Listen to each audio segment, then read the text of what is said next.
Eu não escrevo no meu caderno. A gente vai começar, cara, no nosso sete sangue. Vamos fazer só um mantra, de conexão com os cílios. Nossas mãozinhas valecom. A gente entra em contato com esse egrégora dos Mahasiddhas, dos cílios. E na inspiração, entrando em conexão com essa linhagem, a gente inspira e canta o Guru Mantra, inspira.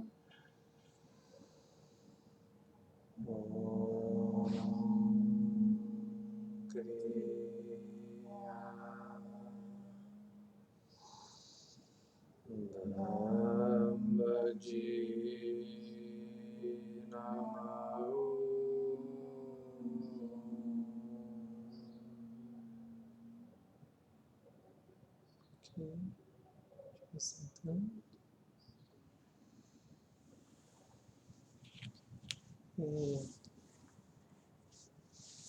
Nos últimos você não veio, né, cara? No último? Não, no último não, só veio André, porque foi às 18 também. A gente continua na leitura. Você está com o livro aí? Não, esqueci, não falei que eu esqueci. Tá. Eu vim dar pra Eu estava falando de alguns iogues, né, que eu estava lendo, de pessoas que que tiveram contato com Babaji, né? O contato que foi mais evidenciado foi com Lahiri Mahasaya. Só acontece que houve em pessoas anteriores, né? E aí no encontro passado a gente leu sobre o Adi Shankaracharya, né?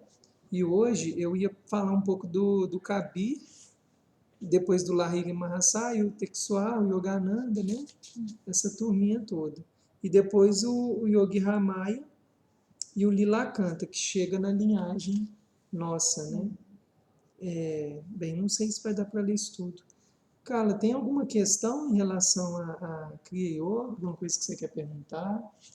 Alguma coisa que está surgindo na prática? Não, já tá tudo tranquilo.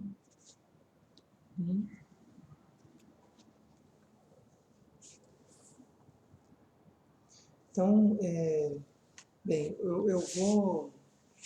Hoje eu vou chegar... Essa leitura eu vou fazer mais daqui a pouco. Eu separei alguns sutras aqui do Patanjali, que hoje eu gostaria de falar sobre a questão dos tipos de flutuações da consciência. É um assunto que ele é muito presente na prática, né? Porque por exemplo, quando a gente começa a trabalhar a meditação do desapego ou Shuddhijana Kriya, né, quando a gente faz as iniciações, essas meditações elas vão tendo muitos desdobramentos. Por exemplo, o segundo sutra, o Sutra 1.2, né, que o Patanjali fala, que eu sempre falo dele. Yoga é a desidentificação das flutuações que emergem na consciência. Mas que flutuações são essas, né? Então, existem as flutuações aflitivas e as não aflitivas, né? Então, o Sutra 4 e o 5 eles vão falar disso.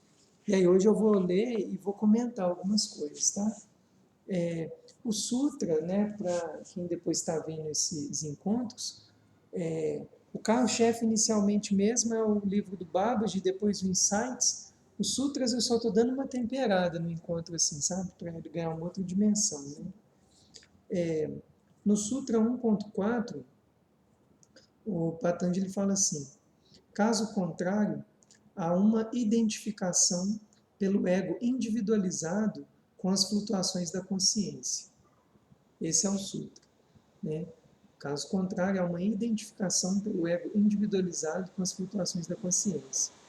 Aí começa um comentário de Satchidananda que ele fala assim: no estado comum da consciência humana, o indivíduo identifica-se com todos os seus movimentos mentais e emocionais, que advêm, em sua grande maioria, da mente inconsciente ou subconsciente, né? Tem gente que gosta de usar essa expressão. Se você perguntar a alguém quem é você, provavelmente ele ou ela responderá que é o senhor X, né, sua profissão, sexo, religião, família, e até mesmo quem é o seu empregador ou o que mais gosta neste mundo. Entretanto, todas essas identificações são apenas pensamentos baseados na memória, além de serem permanentes também, né? Esses papéis vão mudando. É raro encontrar alguém que se identifique com o self verdadeiro, o Atman, ou Atman, né? Como dizem os yogis, a verdadeira natureza. Né? Comumente, se a gente não acessa a nossa realidade primordial, o que a gente tem como parâmetro de realidade somos nós mesmos, é o meu ego, meus gostos, a minha história de vida, etc. Eu gosto de pensar muito assim também, sabe?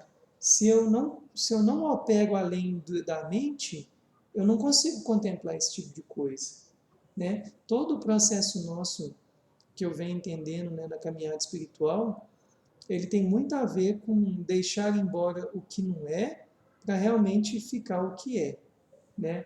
E deixar embora o que não é, essas identificações. Né? Quando fala que a nossa natureza, a nossa essência é a compaixão, a alegria, a equanimidade, a amorosidade, a generosidade, a bondade, etc., e que isso seria o estado natural de ser, a grande questão que eu vejo é o que me faz então não estar percebendo aquilo que é natural. E geralmente, e comumente quem tá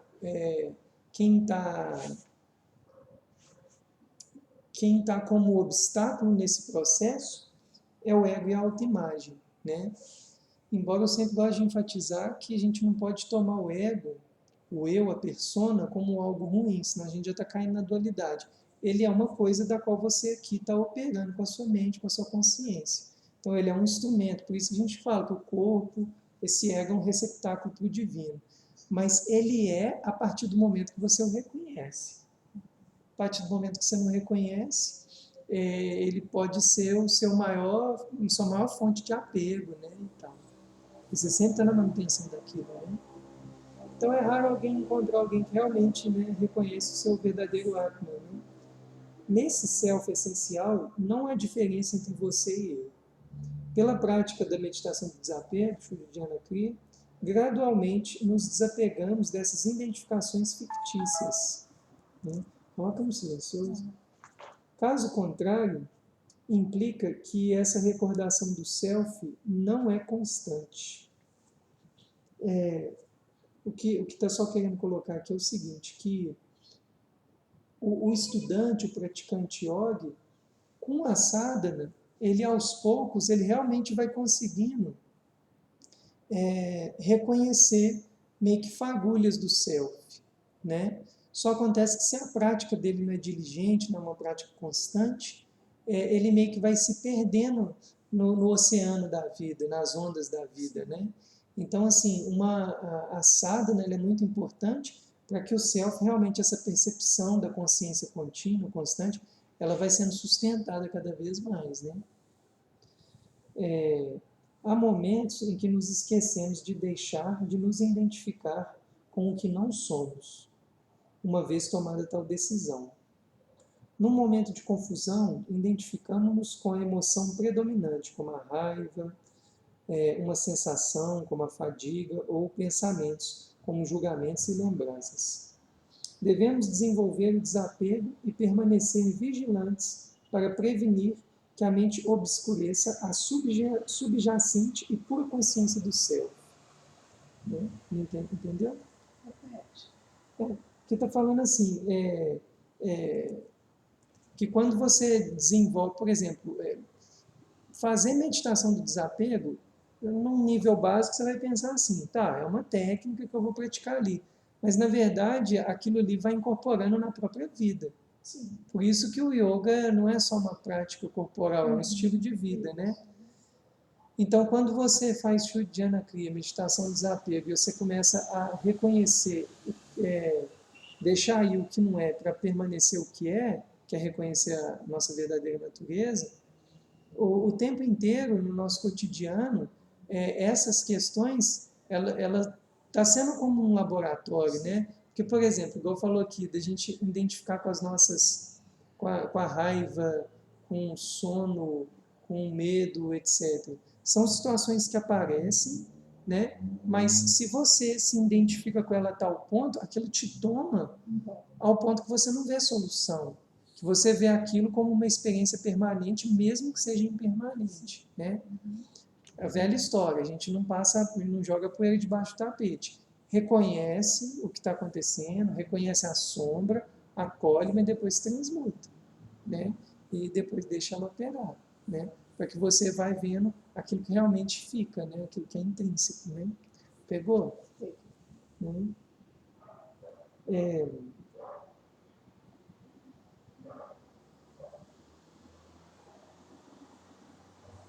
porque essa, só uma coisa que eu estou colocando aqui, porque essas identificações é que são as fumacinhas que a gente não reconhece a nossa essência. Né? Basicamente é isso.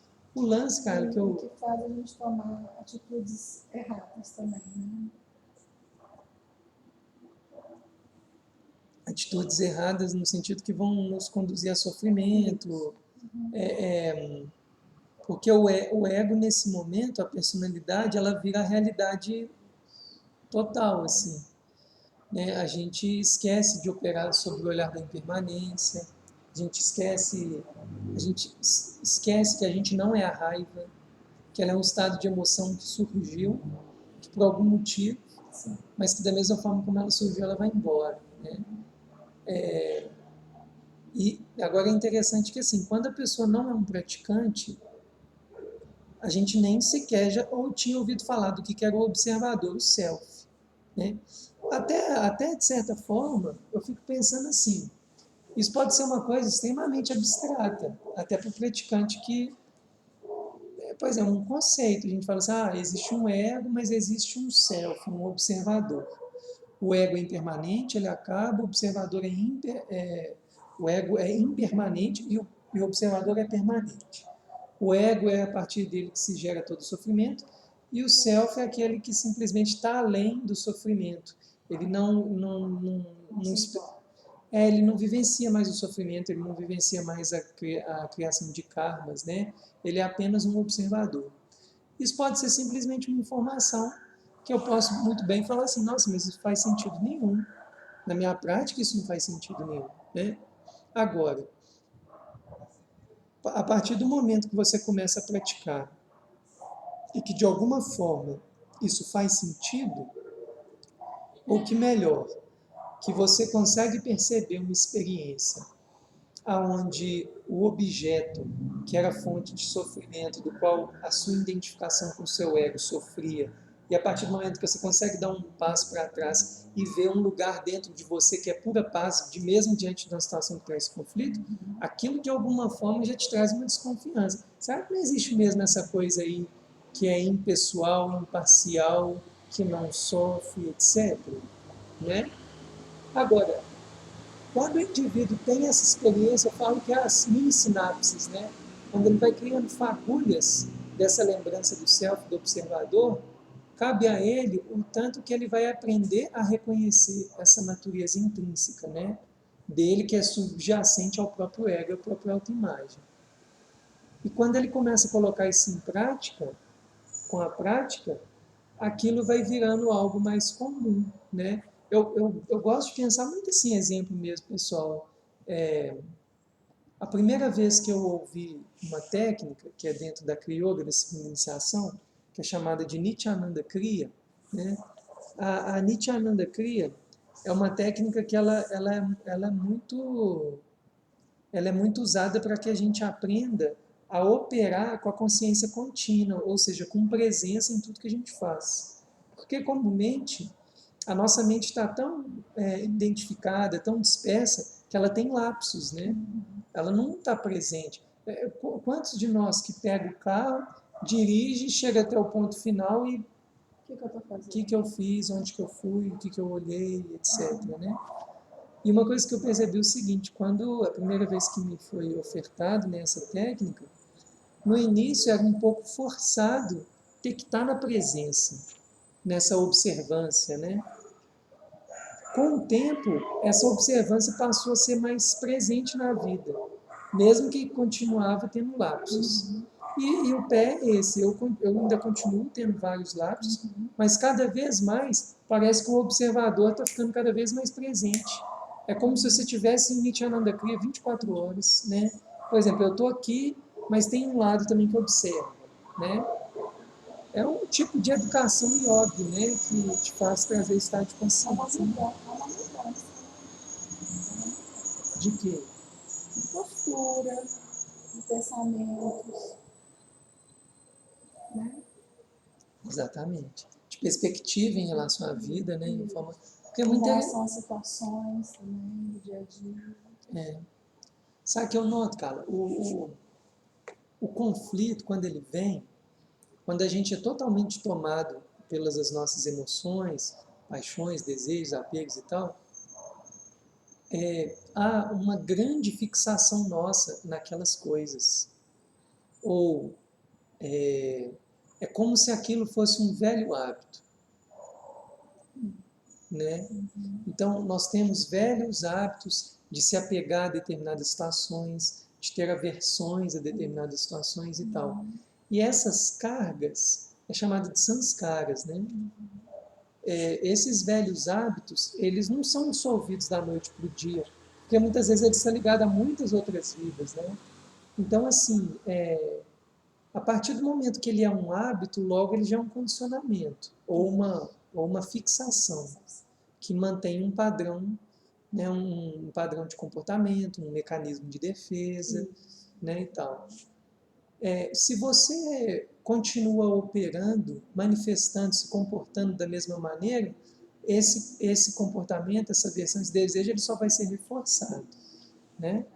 Agora, a partir do momento que você aprende, por exemplo, uma técnica de meditação e de meditação que vai incorporando no presente, quando você começa a tomar decisões que estão fugindo desse padrão ou que estão saindo dessa curva, é um aprendizado, uma dissolução, é uma desidentificação, é um rompimento de fixações. Fica mais leve.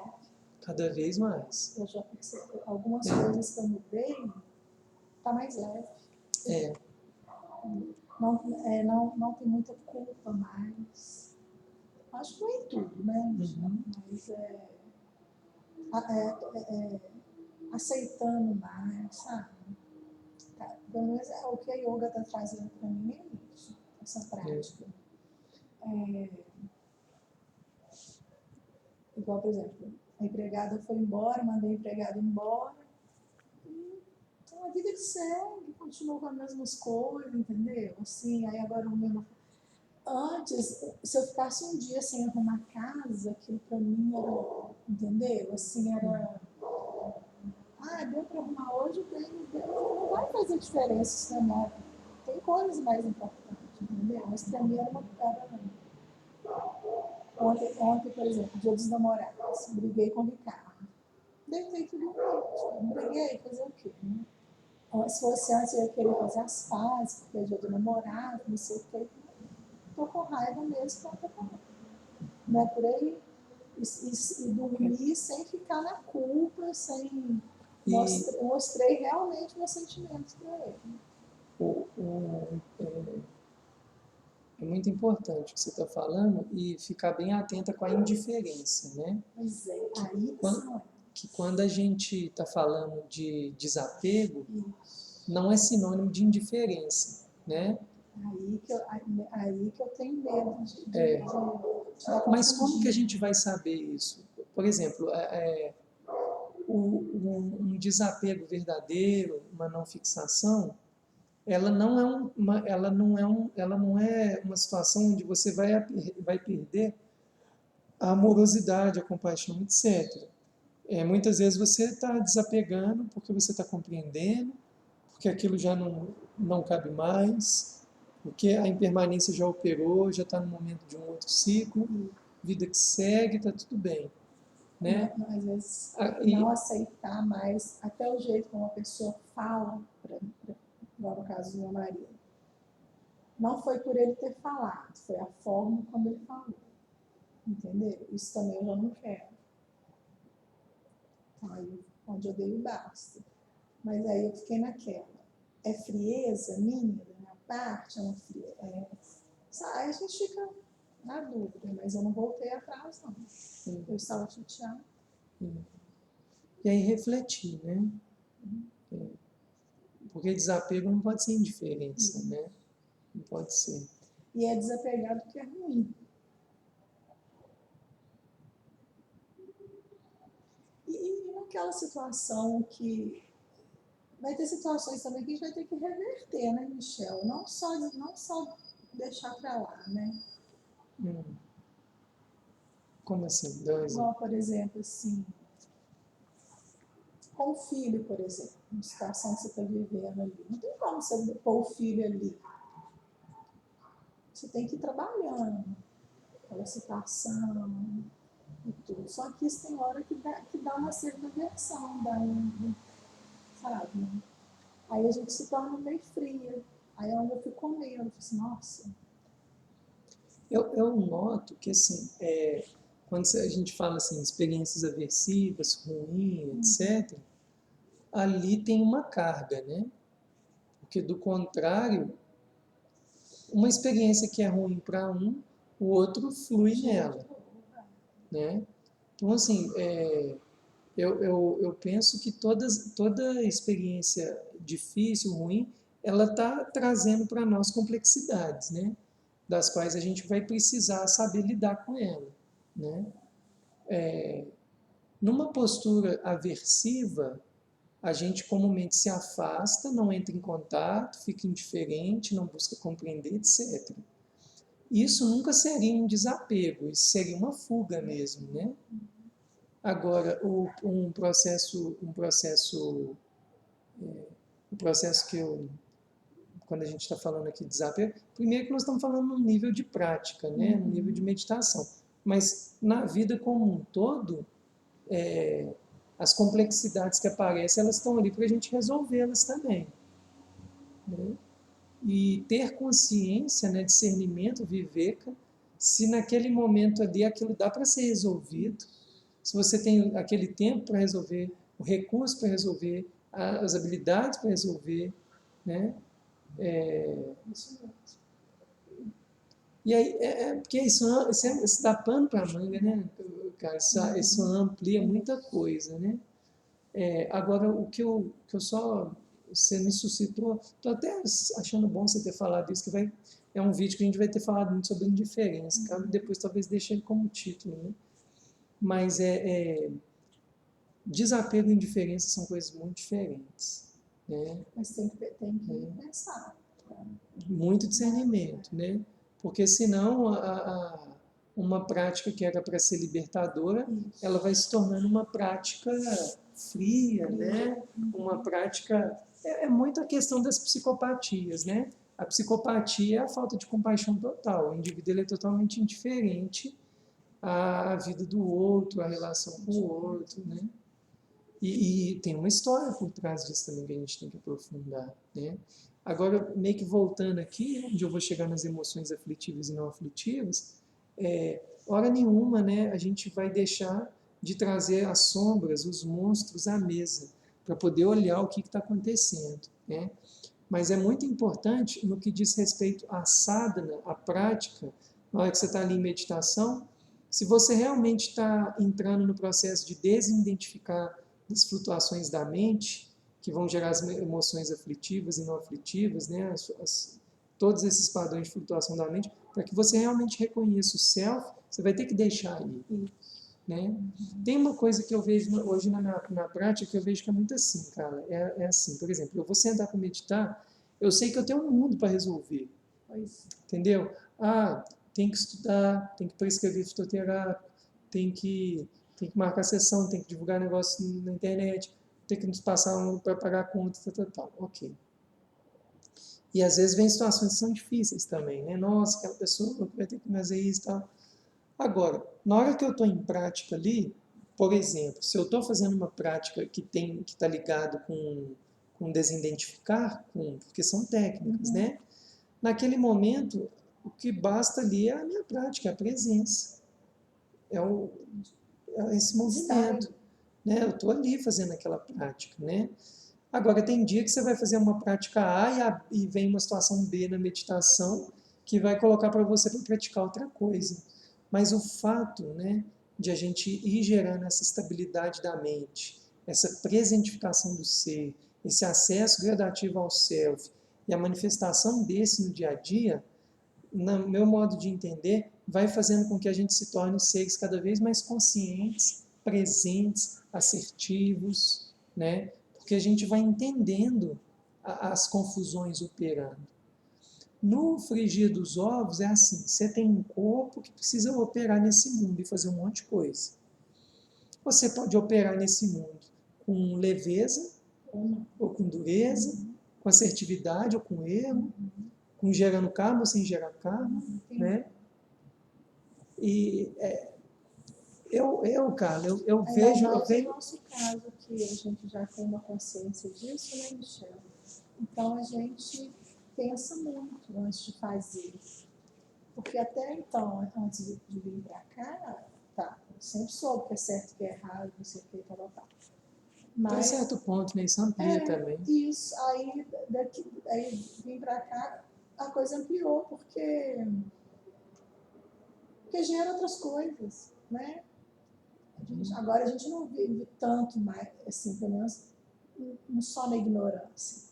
Né? A gente pensa agora com mais vezes, não fica só no automático. Essa é uma palavra muito importante, né, porque que a gente está falando. Que quando você opera nos seus automatismos, quem lhe rege é a sua mente concreta, que está totalmente atrelada ao ego, né?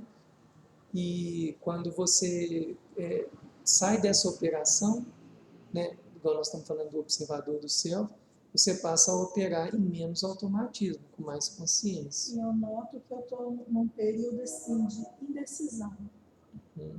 Entendeu? Assim, tudo que eu vou fazer, eu estou pensando muito. Aí eu acabo ficando indecisa, não vou nem lá nem cá, fico aqui. Em algumas situações, não são todas, não. Entendeu? Assim, tem situações que eu vejo que se fosse antes eu ia lá e fazia. Agora eu já penso mais. Pra quê? Por quê? Entendeu? Tem hora que é bom, tem hora que é ruim. Tem hora que é bom ser mais impulsiva. Tem hora que é ruim. Depende da consequência, né? Porque numa impulsividade você acaba com a sua encarnação. Né? Mas aí, cara, eu fico pensando assim, né? É um caminho de provas, né? A evolução consciente. E quanto mais você se prepara, mais você vai estar consciente com essas provas, né? Quanto mais a gente se prepara, mais coisas acontecem, né? Também. Ou então eu passei a observar mais, exatamente. Mas é isso mesmo. Às vezes uma atitude de alguma pessoa, eu ia virar e falar assim. Agora eu já fico assim, nossa. Aí eu olho para a pessoa com outros olhos agora, assim, sabe? Não de condenação, não é isso. Às vezes até de dó, não, coitado. Estou brigando por causa disso. Entendeu? Mas cada um com a sua evolução, né? Assim que você fala. Agora, lembra da diferença entre dó e compaixão, né? Pois é. Porque mas dó... tem umas que eu estou tendo dó. Tá? Dó é um processo de arrogância, né? Não, mas eu tô Porque na dó a gente é superior, né? Mas sabe por quê, Michel? E na compaixão, o processo é outro. Você olha para a limitação do outro, né? Eu não consigo. Não, tudo bem, mas é um exercício. Porque senão, cara, você cai em outra armadilha. Uma das 4 qualidades incomensuráveis no budismo é a equanimidade. A equanimidade é o estado de onde eu não sou melhor do que você. E mas também não sou pior. Mas quando a pessoa se coloca no estado que é melhor do que a gente. E aí? O problema é dela, não é seu. Mas se não te dá dó, não, você olhar para essa, meu Deus, sou tão insignificante quanto. Não, se você me perguntar pessoalmente, me pego muitas vezes na arrogância da prepotência e da impotência. Não estou dizendo que eu não vivenciei essa realidade, mas eu quero dizer que na prática, pelo menos eu estou compartilhando minha experiência pessoal, eu estou cheio de colegas assim, que acham que estão abafando. Ontem uma menina quis debater de ética com um professor de filosofia, uma menina de 18 anos. Ela não sabia nem a definição do que era ética, moral e lei. Ética, lei e moral. Sabia? Então, assim, foi uma tentativa de debate, mas extremamente frustrada. O professor engoliu ela, porque ele realmente estava preparado. E ela saiu achando que ela realmente era dona da verdade ali, naquele aspecto, né? Agora o meu olhar para ela era uma pessoa que estava numa conduta de prepotência, essa pessoa se manifesta dessa forma. Ela é aluna, ela é estudante. Eu hora nenhuma olhei eu não fiquei com dó, eu olhei como a vídia, a ignorância operando naquele ser. E ele achando que ele está muito certo, né? E está tudo certo, ver a coisa na sua verdadeira forma, né? Não tive dó.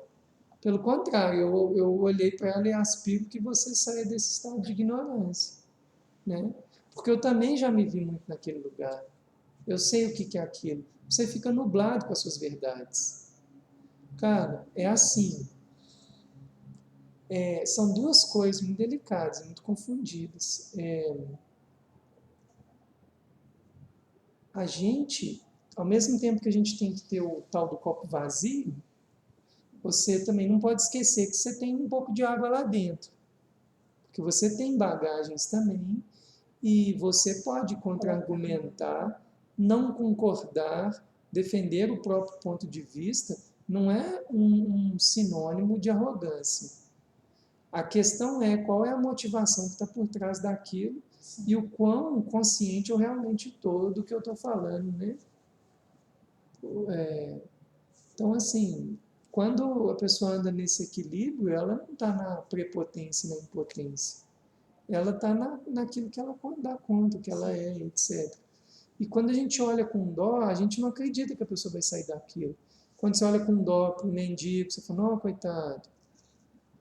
Por que você não pode ajudar, assim, com as situações básicas dele, mas por que você pelo menos não olha e joga uma energia de falar assim, aspiro que você encontre a felicidade e as causas da felicidade.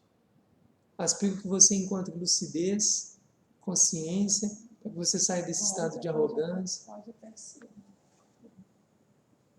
Porque o outro... Imagina, então, se quando você foi buscar ensinamentos, as pessoas que te passaram ensinamento olhassem assim para você. Imagina. E a gente sente, cara, essa é a questão. Você já sentiu, já teve a experiência do outro olhar para você com dó? Já. É bom? Não. É péssimo. Só que eu saía dessa situação. Eu não deixava permanecer.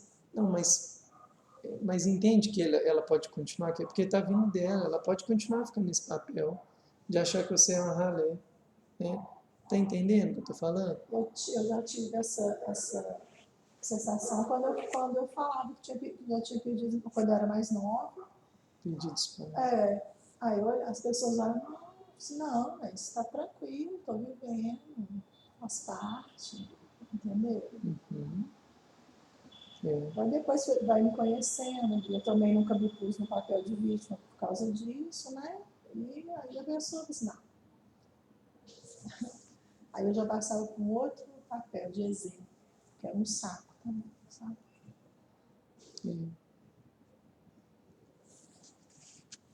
Bem, só para fechar aqui, então,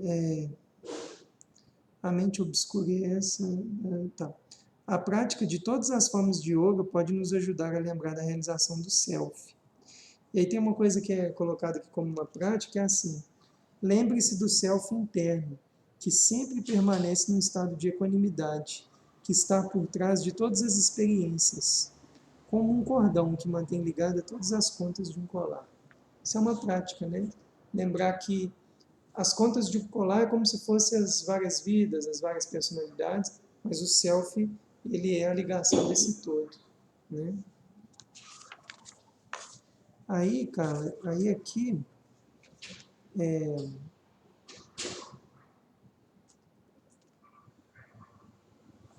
Estou pensando se eu falo.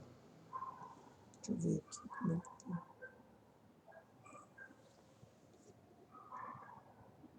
Eu vou entrar.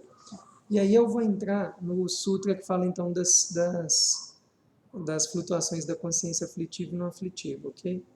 E aí quando chega no sutra 1.5, o Patanjali vai falar então assim: as flutuações da consciência são de 5 tipos, sendo aflitas e não aflitas, ok? E aí começam os comentários de Satchidananda. No início, não é possível estar sempre na consciência do self, porque temos o hábito de permitir que nossa consciência fique completamente envolvida com os objetos da atenção, né? A identificação é muito grande, né?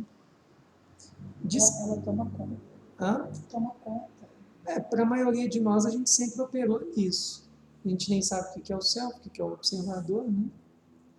Aí fala assim, discriminação, viveka, é uma prática importante e deve ser realizada a todo momento.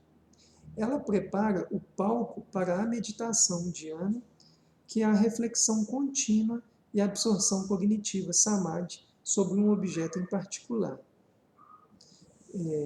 Vou continuar.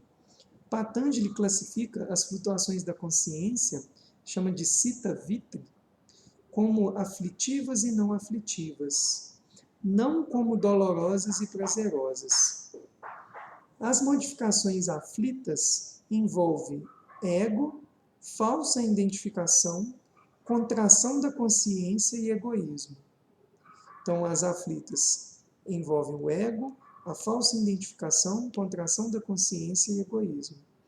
Pensamentos não aflitivos envolvem generosidade, amor puro, expansão da consciência, interiorização e realização do self. Né? Cada um dos 5 tipos de flutuações vitri, pode ser aflito ou não aflito. Por exemplo, o sono pode ser aflito quando a pessoa se identifica com sonhos ou com o corpo. E pode ser não aflito, como na prática do Yoga Nidra, no qual se mantém a consciência mesmo estando o corpo descansado. Esse yoga é ensinado na segunda iniciação. Ficamos agitados por pensamentos e sentimentos quando não praticamos a discriminação em relação às flutuações da consciência, que são egoístas e levam ao sofrimento. Aqui, porque assim, quando você, por exemplo, a prática da meditação é uma prática de discriminar, né? Quando você, por exemplo, não discrimina tudo, as coisas que surgem na sua mente, as flutuações, comumente você entra no barco e vai, né? A partir do momento que você faz a discriminação, né, leva o discernimento, você já está quebrando a possibilidade de você entrar naquele fluxo. Logo, uma possibilidade que começou como algo aflitivo pode vir a não se tornar mais, porque há um elemento da consciência operando ali, entendendo. Por isso que é sempre bom lembrar disso, né? Quando a gente fala que a causa básica de todo o sofrimento é a vidya, a ignorância, e que a única coisa que cura a vidya é vidya, que é a sabedoria, né? A partir do momento que você vai tendo sabedoria e consciência sobre os processos, naturalmente você vai se curando, né? E aí eu volto a reforçar que a maior cura é na consciência, né? É no pensamento, é na ideia, na fala, no momento que você se expõe ao ensinamento, pratica o ensinamento. Isso cura muito mais do que planta, do que cirurgia, do que qualquer outra coisa. É onde vai na causa, né?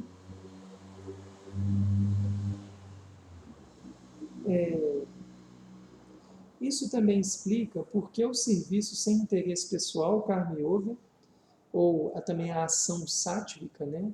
A ação desinteressada. Uma ação interessada é uma ação rajásica, se o movimento é um movimento impetuoso, impulsivo, eu vou vencer, superar, eu quero tudo para mim, etc. Uma ação tamásica é aquela ação, tragam para mim, eu sou a vítima, etc, etc. Ambos estão interessados. Uma ação sádica é uma ação que é feita sem interesse. É uma ação que você faz porque sente que tem que ser feito. é uma ação que é para levar benefício para os seres. A gente não está pensando no outro, a gente simplesmente oferta, né? Sim. Então fala isso, né? O serviço sem interesse pessoal, o Karma Yoga, nos ajuda a superar o egoísmo e, consequentemente, nosso próprio sofrimento, né? Porque ele muitas vezes é a fonte de tudo, né? Pensamentos aflitos envolvem desejos, se não satisfeitos. Levam à frustração, mas se satisfeitos, trazem o medo da perda e o novo desejo. É um apego, e aí vai operando. E os desejos, eles têm um tempo de vida, porque tudo é impermanente, depois volta, né? Quando não estamos satisfeitos com o que temos, seja lá o que for, um círculo vicioso de fortes desejos quiméricos por objetos ou situações podem surgir. No senso de bem-estar, que é um estado interno, é falsamente associado com circunstâncias e objetos externos, né? A nossa cultura, por exemplo, ela é uma mestra em criar esse tipo de ilusão, né? Você cria a ilusão que as coisas externas é que vão te trazer o bem-estar e a felicidade. A partir do momento se instala uma grande lavagem cerebral e operação, onde eu estou buscando a felicidade de alguma forma fora, né? Quando eu passo a buscar isso então dentro, isso é um movimento subversivo, contracultural dentro da nossa situação atual. A yoga está dentro disso, né? Tem um dia eu vi um monge falando um negócio muito interessante, falando assim, que meditar, além de ser uma coisa muito boa, por causa da prática como um todo, meditar é uma coisa extremamente econômica. A gente, enquanto meditante, não está gastando dinheiro, né? Provavelmente mal está gastando luz, né? Então, assim, e é muito bom lembrar que no momento da meditação você não está roubando, você não está matando, a nível de corpo, né? A nível de mente pode estar também. Mas se a sua intenção não é essa, né? Você falou do Yoga Nidra, né? É a melhor coisa do mundo, para mim. Se eu conseguisse levar o Yoga Nidra para minha cama, ali na hora do sono mesmo, nossa, ia ser tudo de bom. Porque são segundos de pura libertação, assim, né? Igual quando a gente pratica aqui. Uhum. A impressão que dá é que a gente nem tá ali. Tem hora, né? Uhum. Aí você começa a chamar, volta, já tá. Aí está se apegando a lá, né? Mas lá é tão bom. E aí o grande lance é como trazer lá para cá. Pois é isso. É a prática. É que são elas, né? Uma coisa que eu aprendi muito com o budismo, com a yoga, é que o ensinamento ele só é necessário enquanto você ainda não aprendeu. Assim, isso é tão óbvio, mas a partir do momento que o ensinamento passa a ser o seu ser, o estilo de vida, você é o ensinamento, você não precisa dele. Tipo assim, quando o Buda ilumina de uma vez por todas, né, que ele sustenta esse estado de não fixação, de não condicionamento, ele está em constante samadhi. E ele vai operar no mundo, né? Eu noto que tem muitos praticantes, por exemplo, o praticante, a pessoa de personalidade, de estado de mente mais tamásico, que ela naturalmente tem uma propensão à introspecção, a prática, essa prática introspectiva, né, da sadhana, meditação, etc., pode ser um grande elemento de fuga, porque ele já tem uma tendência de se isolar e de não querer se relacionar com o mundo, né? E ele pode então encontrar na meditação uma válvula de escape e, enfim, isso não ser bom para a pessoa. Uma pessoa que tem um estado de mente comumente mais rajásico, ela muitas vezes a fuga dela é na ocupação, né? ela se ocupa muito com as coisas Para externas, não pensar, para não para ver. não se contatar, para não ver, né, etc. Né?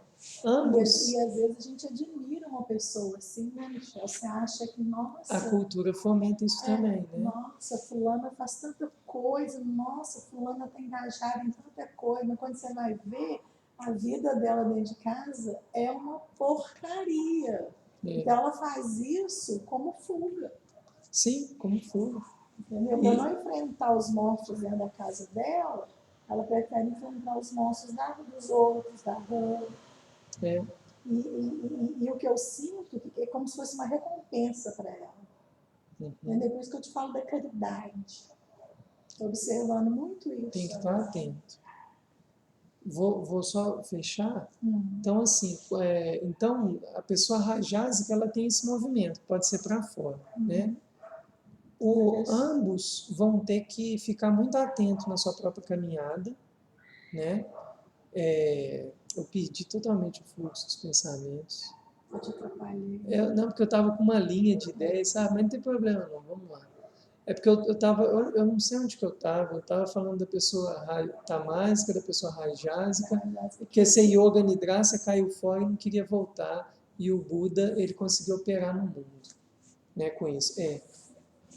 Então eu entendo o seguinte,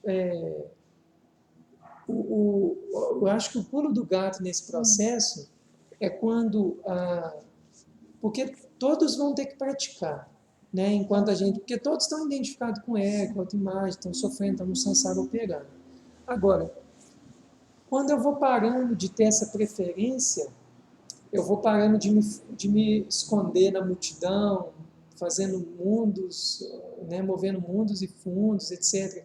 E quando eu parar de me esconder nesse isolamento de fuga, né, quando esses dois indivíduos passam a operar com harmonia em ambas as situações, por exemplo, aquela pessoa que quer voltar, mas ela consegue operar no mundo, ela consegue fazer o que tem que ser feito, etc. E o outro consegue se recolher e tal, esse indivíduo está no equilíbrio. Então eu vou percebendo, pelo menos na minha experiência, vem sendo assim. Quando eu estou lá em Yoga Nidra, se eu estiver tendo a experiência de êxtase, de samadhi, a coisa mais prazerosa possível, e daqui a pouco eu vou simplesmente levantar, porque eu tenho que lavar a cozinha, eu tenho que atender um paciente, eu tenho que não sei o que lá. Não vai ter conflito, vai ser algo sim, e a sadhana continua, esse é o lance. Aí, sim, vai nascer na compreensão de que a prática ela realmente é contínua. Cara, é muita leve, né? leve, e é muita armadilha quando a gente fica dando preferência, sabe? É bom só quando eu estou aqui meditando, né? É bom só quando eu estou lá no Michel. Bom Isso só, é bom em todos os lugares, né? Estou aqui, estou passando por esse conflito, essa situação, tá? Que bom, vamos lá, né? Estou agora meditando, que bom, vamos lá. Estou agora almoçando, que bom, vamos lá. Estou nessa situação familiar, que bom, vamos lá. Isso é a presença? Eu acho, total, não. Porque pensa bem, presente de verdade, né? Você não tem que estar em um lugar. Você tem que estar onde que você está. Olha aqui, tá eu e você. Não tem multidão aqui. Uma coisa grande. Eu acho isso grandioso, isso que é ofertado. Paciência é o que tem, né? Entender isso é muito bom, é muito libertador, sabe, cara? Que a gente não está dependente. Karma Yoga é isso, é ação desinteressada, é ofertar. Não depende de multidão, não depende. Então a gente oferta, né? E mesmo E se a gente porque vai pode ter uma colocando. multidão aqui e só 3 entender o que você está falando, ou aceitar o que você está falando e fizer o que você está falando. Entendeu? E tá nessa busca, né? Mas tentou, né? Hã? Mas tentou, né? E assim, né? A gente não pode perder a perspectiva que tudo é multidimensional, né? A gente nunca está sozinho. Estou fechando aqui esse sutra. Pensamentos aflitos envolvem desejos que não tá. Quando não estamos satisfeitos com o que temos, seja lá o que for, você já tinha lido. Tememos perder algo ou sofrer por aquilo que pode ou não acontecer. Na maioria das vezes, imaginamos a realização de algum desejo de algum desejo, que este nos dará felicidade duradoura. Pensamentos não aflitos, por exemplo, contemplar o pôr do sol, deixa-nos com um sentimento de paz. Aquela gratuidade, né? A gratuidade do encontro. Que como foi lá? Conversamos, praticamos o humano, né? Ficamos calados. Estamos ali. Né? E aí agora tem uma proposta de prática, que é assim, ó, a partir de agora, observe os seus pensamentos cuidadosamente. Note como pensamentos perpetuam apegos e aversões. Anote todos os seus pensamentos aflitos. Ao mesmo tempo, pare e diga a si mesmo: mente, quero ser tranquilo e feliz. Conscientemente, liberto-me desses pensamentos que perturbam a minha paz. Né? E aí o Satchidananda faz uma proposta assim, ó, eu gosto muito disso. Lembre-se de você não é o que pensa. Não se trata tanto de realizar, mas sim de permanecer realizado. Você já falou isso para mim. Então, assim, esse sutra, que a gente vai parar nele aqui, esse sutra, ele basicamente ele tá colocando para a gente assim, bem, você pode ter duas classificações de flutuações da mente, as aflitivas e as não aflitivas. Ele dá ali uma classificação que a aflitiva tem a ver com ego, com desejo, apego, mas pode colocar aversão, ódio, raiva, medo, angústia, ciúme, apego, etc. Pode colocar tudo ali naquele bolo. E quando a gente fala das não aflitivas, nós estamos falando essas que também não deixam de ser flutuações da consciência, mas são essas que têm a ver com compaixão, generosidade, etc. Tranquilidade, paz, presença, contentamento. Bem, o que simplesmente esse sutra está querendo falar é o seguinte: você viva com consciência disso, com consciência de o que está operando, né? E aquilo que é aflitivo, que vai gerar sofrimento, é sempre bom lembrar assim, o sofrimento não é questão de dualidade, mas ele opera em direção à morte, não à vida. Ele vai envelhecer corpo, ele vai envelhecer células, ele vai te trazer, né? Então, a partir do momento que você entende essa operação, por qual motivo isso está operando? E aí você vai no outro processo, o que eu posso subverter, né? O que eu posso mudar? O que eu posso mudar? Eu posso, ao invés dessa aflição, eu entendo de onde ela vem, mas eu posso transmutar com essa outra coisa. E sempre lembrar disso, que nós não somos o que a gente pensa, né? O que a gente pensa é uma flutuação, né? Partindo da perspectiva que o que a gente é realmente não é o ego e a autoimagem. O que a gente realmente é essa coisa anterior, né? E por isso que a questão não é se realizar, né? É reconhecer o próprio, eu não sei como que ele fala isso aqui, mas é aqui, ó. Não se trata de realizar, mas de permanecer realizado. Então, permanecer realizado é esse estado onde você está presente, consciente, né? O Satchidananda ele faz um esforço muito grande em colocar a iluminação como algo muito simples, né? A grande complexidade é que nós temos toda uma grande arquitetura de sanskaras, de velhos padrões antigos, que façam com que a gente simplesmente não perceba o nosso estado natural de ser. Né? Bem, eu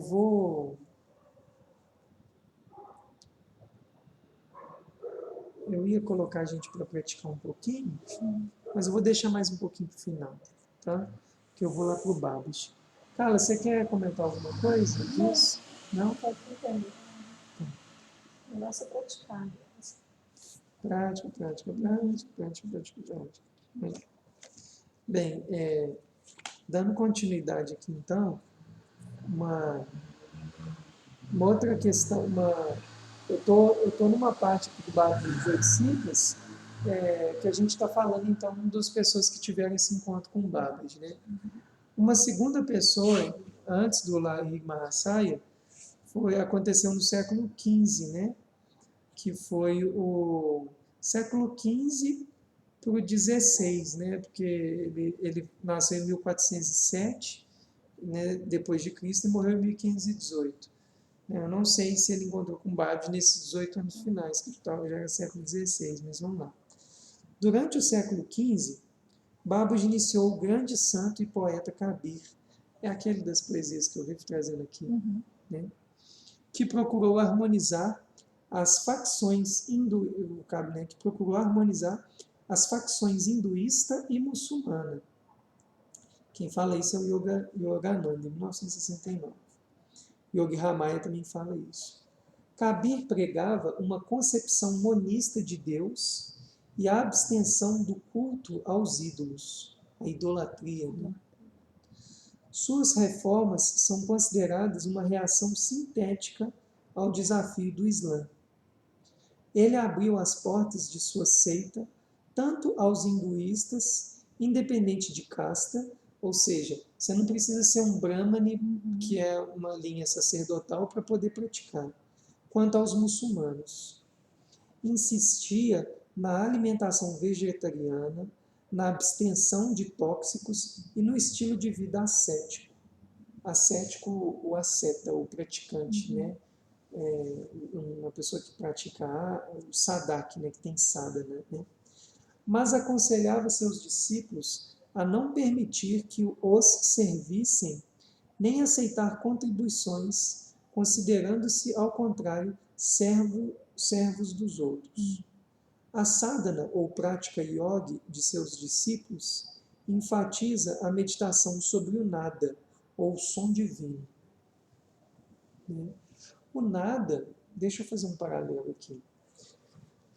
Essa palavra a gente usa, né, na nada yoga, né, como uma cria, uma prática, né?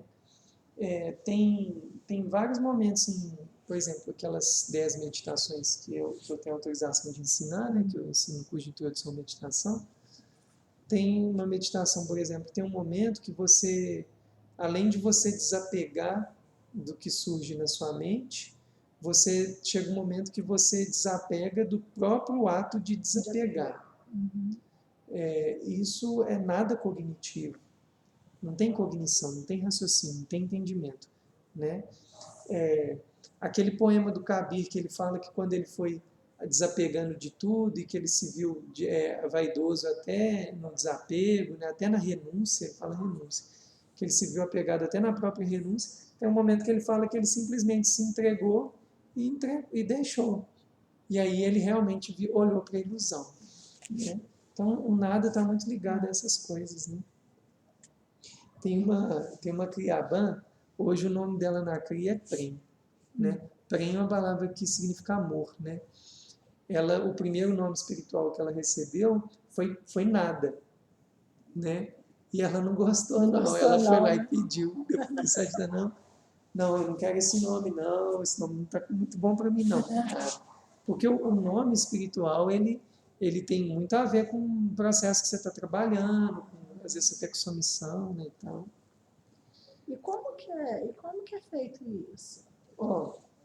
Dentro da Kriya Yoga, a gente recebe os nomes espirituais, muitas vezes, por exemplo, ao fazer a última iniciação, a terceira iniciação, ou muitas vezes em peregrinações, né, com o Satchidananda e tal, é ele que dá. Mas é basicamente, não que a pessoa tenha que ter feito, ela tem que ser iniciada, né, até onde eu entender isso, mas ela tem que, uma hora, ir lá e conversar com ele, que ela quer receber o nome espiritual e tal, e ele tem todo um processo lá, do qual ele vai entrar em contato, né, não sei se é com Siddhas, com os yogis, mas do qual ele vai te dar esse nome. Né? O seu foi assim? O meu foi assim. No meu contexto foi assim. Eu já até tinha feito as 2 iniciações, já tinha feito uma peregrinação. Eu estava fazendo a última iniciação. E a Naga Lakshmi, que na época ainda o nome dela era Sharana Devi, né? Ela falou pra gente que quem quisesse... Peregrinação que você fala quando a gente vai para a Índia, né? Tá. Tem que ser na Índia. Não. Meu nome espiritual eu recebi no Brasil. Pois é, mas a peregrinação é lá na Índia. São dentro da Kriya, né? Existem 3 pacotes lá de peregrinações. Eles fazem uma no sul, uma no norte da Índia e uma no Sri Lanka. Eu fiz a do sul, que é o estado dos Siddhas, né? Eu queria muito ir lá. No contexto nosso, quando a gente recebeu o nome espiritual, a Ana Galáctica chegou para a gente e falou assim, vocês querem receber e tal? Então escreve o motivo pelo qual, tal, a sua história. Eu, na época, eu sentia que era importante. É como se fosse assim, eu sinto que eu já renasci algumas vezes. Então vamos dar esse nome. Mas, ao mesmo tempo, o nome também é um objeto de muita armadilha. Porque muitas pessoas assim, vai e descem por ter nomes espirituais, né? Tanto é que você vê muitas pessoas aí até evitam, né, de colocar, né? Eu tento colocar assim, na Kriya Yoga eu deixo o meu nome assim, mas como civil não fico usando o meu nome espiritual. Aquele rapaz que foi com a gente pro retiro, ele custou te chamar de Michel, né? Ele só te chamava de Vichara, né? Ô, rapaz, Esqueci o nome dele. O que viajou lá, o viajante, o Clécio, o Clécio. nem lembrava. Ele falou assim, nossa, tô custando. Tô achando ele de. Como que é seu nome espiritual? Vichara. Vichara. Ele só chama de Vichara. Mas ele me conhece como Michel. E Vichara é reflexão, né? É reflexão de Buddhi. É um nome que está ligado ao corpo intuicional, né? Esse nome é para você aspirar muito à intuição, né? Eu ia te falar. Você sair da operação do ego e você operar muito mais na intuição, né? O que você fala? Não, eu ia falar isso, que depois que também eu comecei. Eu sempre fui uma pessoa intuitiva, mas agora está muito mais aflorado. Muito mais. Muito mais. Vai ficando muito forte, né? Bem. Tanto é que eu acordei ontem. Tinha flores para mim lá em casa, tinha um livro que eu pedi para o Ricardo comprar, e ele acabou que ele me deu de presente de dia de morar. E alguma coisa durante o dia me falava assim, não vai terminar bem, hoje não vai terminar bem, hoje não vai terminar bem. Só que eu não me apegava a isso não, mas vinha, toda hora vinha, entendeu? Uhum. E não terminou bem. Engraçado, né? Eu acho que foi por isso que eu não fiquei assim, com sentimento de culpa, parecia que eu já estava sendo avisada que aquilo ia acontecer. Entendeu? Entendi. Você sente isso também? Eu só me pergunto de onde que está vindo Pois isso. é, então. Aí são elas, né? Porque a gente tem que saber discernir, né? O que é meu e o que vem de fora, né? Como assim? É tão complexo aí, Carla. Quem está falando isso? Não, mas É a Carla? É uma subpersonalidade de vida passada? É um obsessor? É um possessor? Não, possessor não, senão você teria sido tomado, né? Uhum. Isso não é de crioula não, viu, gente? Mas durante o dia Hora e todo... vigia sempre, meditação e tal. Uhum. Eu penso assim, Carla, uma coisa que eu compartilhando com vocês assim, me vem muitas vezes coisas assim, você está com câncer na barriga, você vai morrer, você está com não sei o que lá. Isso aí eu já acho que já é alguém... Né?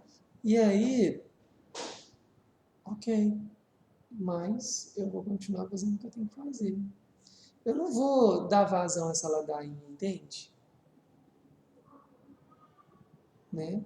Então, assim, porque vai acrescentar alguma coisa? É uma coisa bem simples, sabe? Vai acrescentar? Eu penso assim, um princípio do budismo. Não consegue ajudar, não prejudica. Então, se tiver alguma coisa me prejudicando, sendo eu mesmo esse prejuízo, eu vou ter que desapegar disso, porque eu quero focar na luz, quero focar na solução. Né? Desmarca hoje o encontro, que talvez não vai vir ninguém, porque passou para 6 horas, é um horário ruim, né? Duas pessoas falaram, não dá 6, tinha que ser 7h30.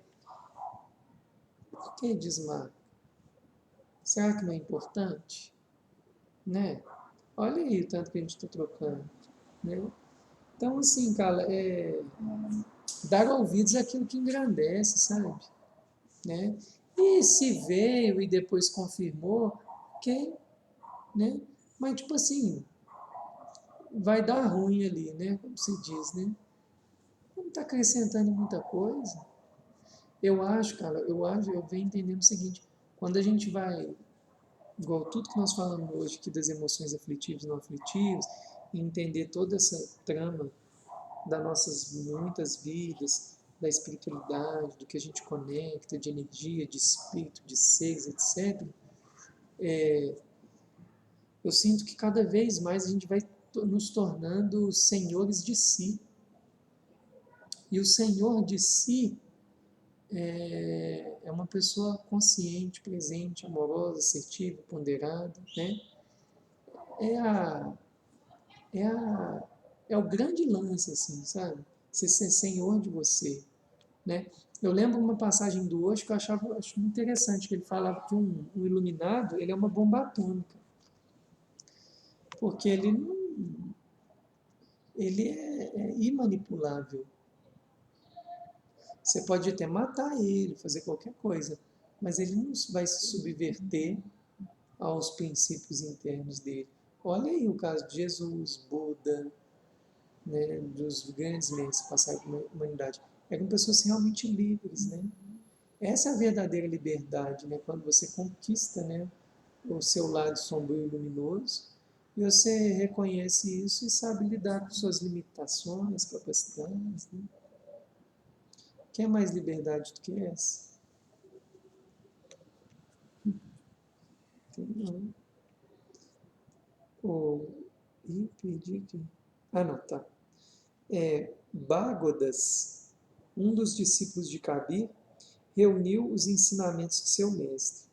E essa coletânea, conhecida hoje como Bijaka, nunca li isso, é considerado um texto sagrado pelos Kabirpantes, os seguidores de Kabir, que se organizam em duas grandes seções, os dos ascéticos e os dos chefes de família, que são os karmas yogis, somos nós. Né? A Kriya Yoga de Babaji prescreve não para ascéticos, para karma yogis, pessoas que estão na sociedade, que casaram, que têm filho, que trabalham, etc. Os budistas vêm falando a mesma coisa. Na cerimônia do funeral de Kabir, hinduístas e muçulmanos brigaram por seus restos mortais, cada grupo querendo homenageá-lo de acordo com seus próprios costumes. Quando a mortalha que lhe cobria o cadáver foi retirada, descobriram que o corpo havia desaparecido, deixando em seu lugar um grande buquê de flores, que foi dividido entre os dois grupos. Talvez ele tenha tido Sorupa Samadhi, desmaterialização, talvez, ou que os budistas chamam de experiência do corpo de arco-íris, né? Vou ler agora um pouquinho do Lahiri Mahasaya. Tá vendo? Você está chegando neles, né? Você não leu esse livro, né? Não, Michel, eu estou tendo que... A psicóloga da menina mandou eu ler um outro livro. Entendi. Compaixão. É o que está se apresentando, né?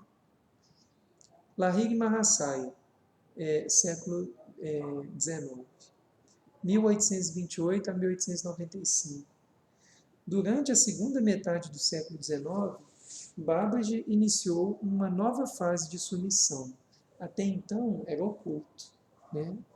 Babaji não se foi longe. Vai de novo. O que eu quero dizer é o seguinte. É que eu fui em outro lugar agora. No século XIX, está falando aqui que o Babaji iniciou uma nova missão, que foi a partir do Lahiri, o Yukteswar Yogananda, Yoga Ramaya e tal, que chegou nessa configuração, todo mundo falando de Babaji e tal. Até então, o Babaji estava oculto. Né? Então, no século XIX, ele começa uma nova missão. Em 1861, iniciou Lahiri Mahasaya em Kriya Yoga e confiou-lhe a tarefa de a transmitir a pessoas que buscassem sinceramente a verdade. Olha o peso. E aí, Carlos, você está buscando sinceramente a verdade? E você, Michel? Babaji orientou a viver como chefe de família para servir de exemplo a todos os que buscam a autorrealização. Muito bonito. Mais tarde, Lahiri Mahasaya iniciou centenas de discípulos em Kriya Yoga, Pelo menos 14 deles iniciaram outros no mesmo caminho. Ou seja, você pode falar que do Lahiri nasceram 14 acharyas. No Brasil nós temos 5 acharyas. Nagalakshmi, o Maitreya, a Annapurna e o Ganapati, e que foi a primeira, esqueci o nome dela agora. São os 5 que podem dar iniciação, né? Atualmente, quem pode dar iniciação 1 é o 5. A 2 e a 3 só a Nagalakshmi, né? Que está podendo dar as iniciações. Mais tarde, então, Lahiri Mahasaya, né, dessas pessoas, 14 deles puderam iniciar outros. O livro do Swami Satyesvarananda, Lahiri Mahasaya, The Father, né, o pai da Kriya Yoga, de Lahiri Mahasaya, o pai da Kriya Yoga, esse livro, descreve com grande beleza os vários ramos da linhagem de discípulos até hoje. Babaji auxiliou todos esses discípulos e continua ajudando todos aqueles que procuram sua assistência. Segundo Lahiri Mahasaya, pelo simples ato de repetir o nome de Babaji com reverência, a pessoa recebe uma bênção espiritual. Por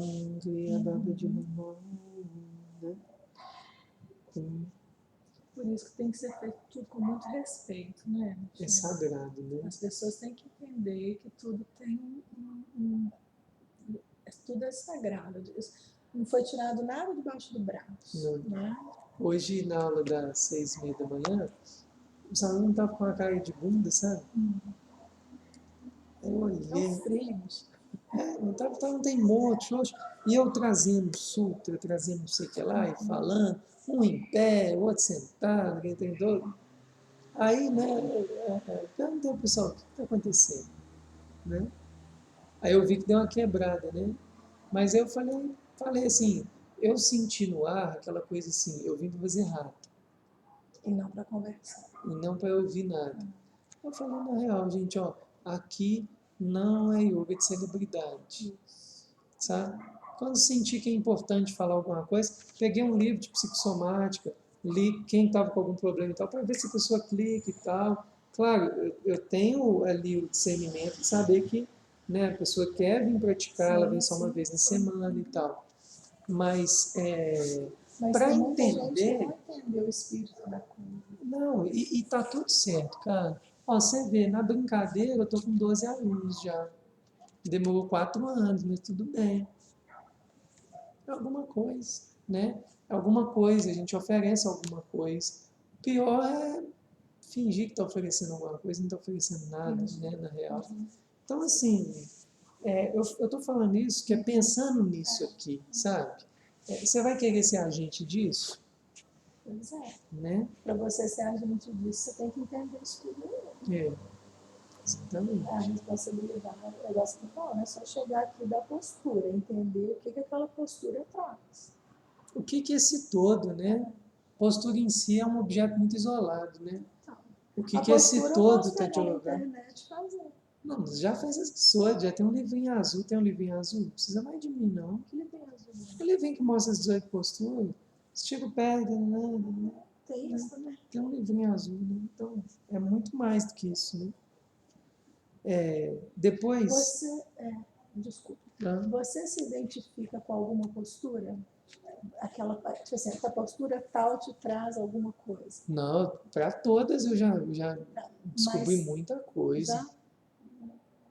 Mas assim, não sei se é isso que você me perguntou. Não, eu quero dizer assim, tem alguma postura que você sente... Lógico, toda postura traz alguma coisa, libera alguma coisa, que você se identifica com ela. Você está falando de gostar de uma postura, né? E ela trazer alguma coisa para você. Ó, todas as posturas eu já descobri coisas que traz coisas específicas. É uma ciência que eu venho cada vez mais aprofundando, né? Então eu podia te falar de cada coisa, de cada postura.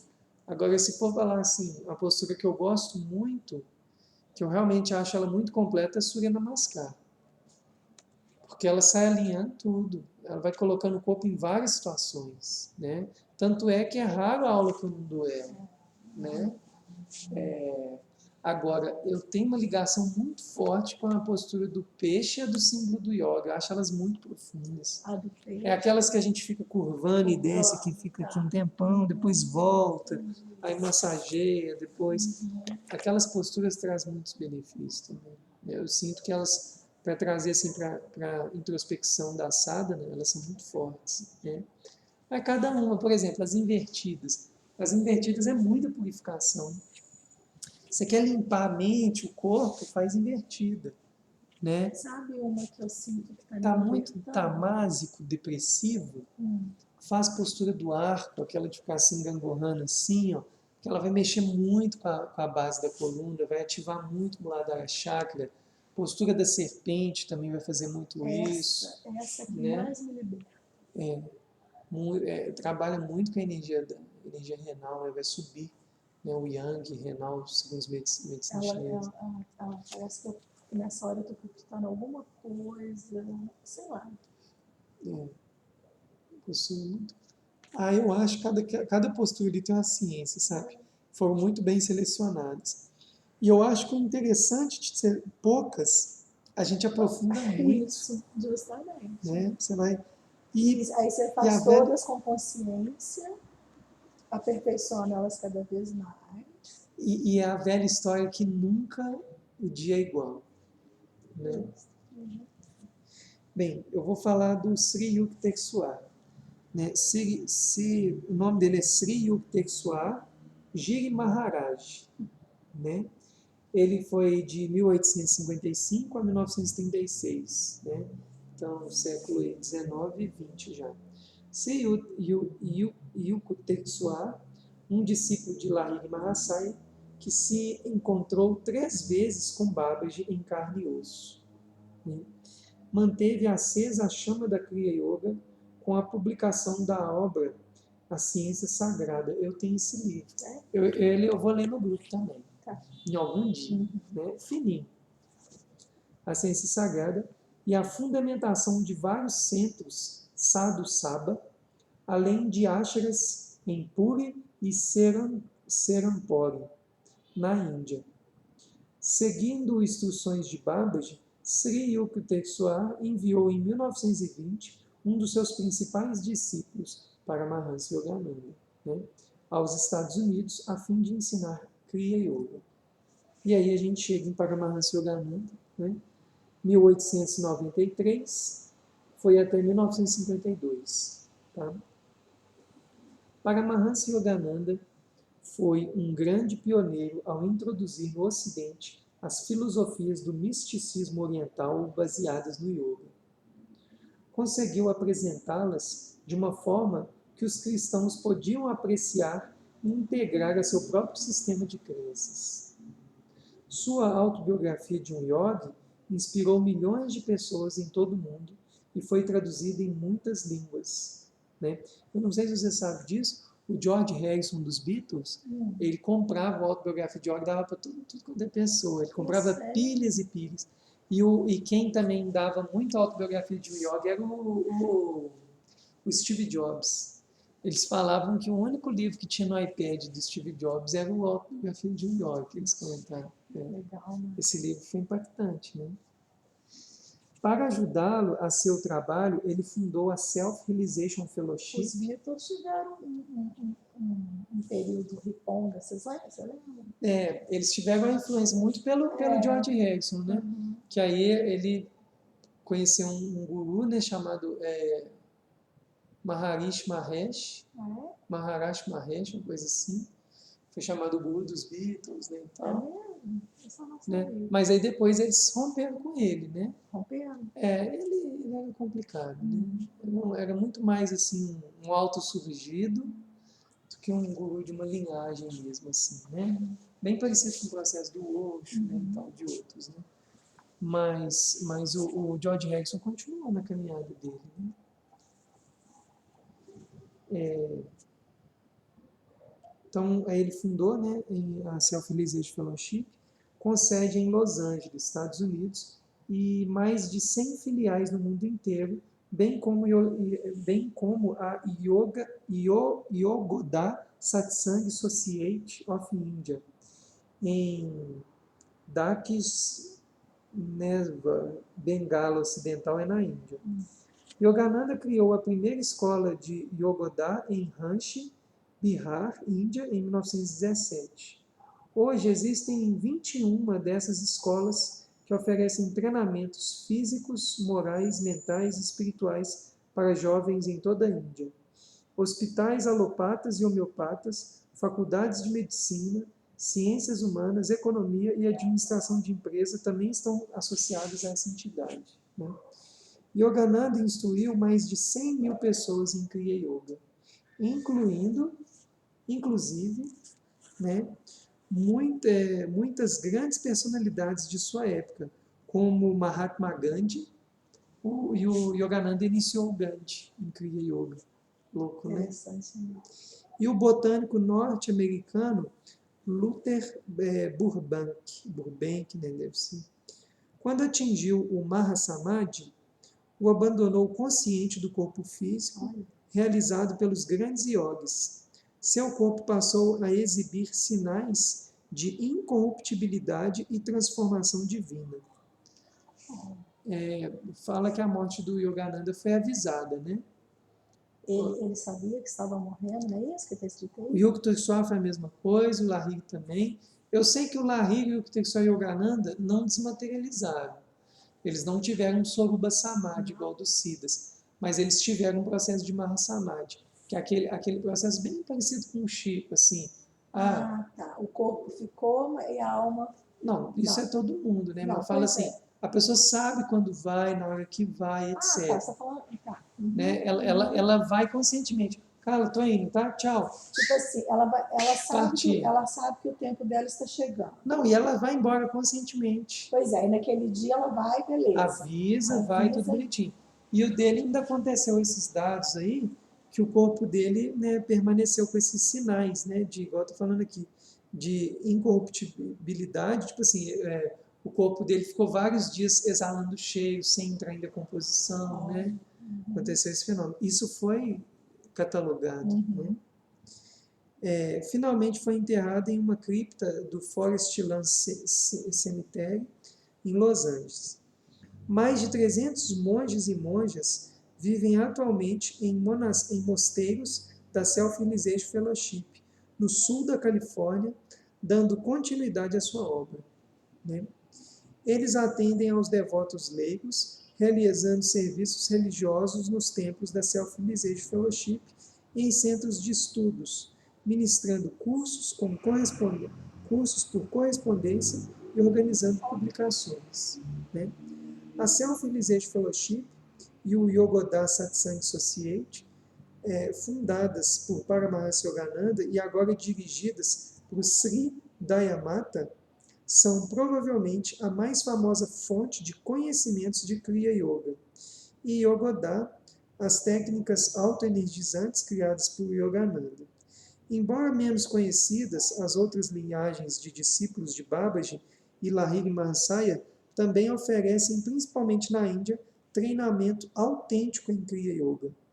Entre outros, esse conjunto de discípulos inclui Swami Satyesvarananda, de San Diego, Califórnia, um discípulo do Swami Satyananda, por sua vez, um dos principais discípulos do Swami Sri Yukteswar. Eu vou parar aqui, porque a gente vai meditar. Então, assim, a linhagem, né, vindo do... Resumindo assim, o Yogananda foi realmente a pessoa que conseguiu difundir mais a Kriya Yoga, né? Mas tem outras linhagens, como por exemplo a nossa, nós vamos ver no próximo encontro, que é a do Yogi Ramaya, que não tem a ver, não vem nem do Lahiri Yukteswar Yogananda, veio dele mesmo, contato direto com o Babaji, né?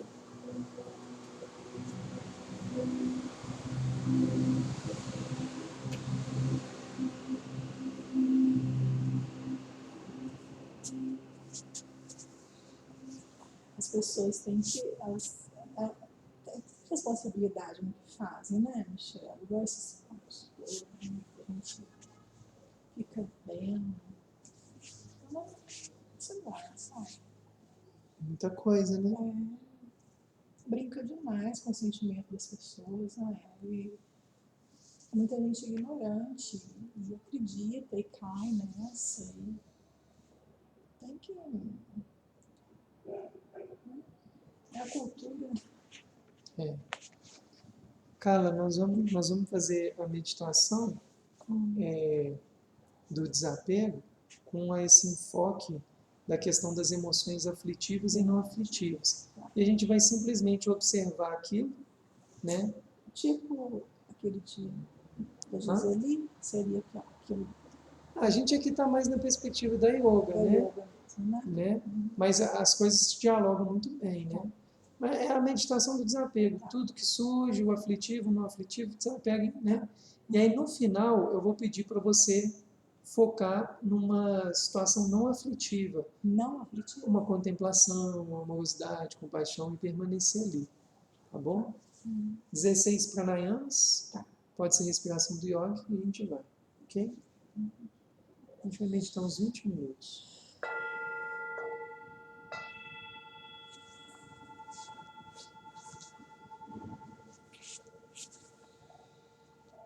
Om Kriyam Babaji Namah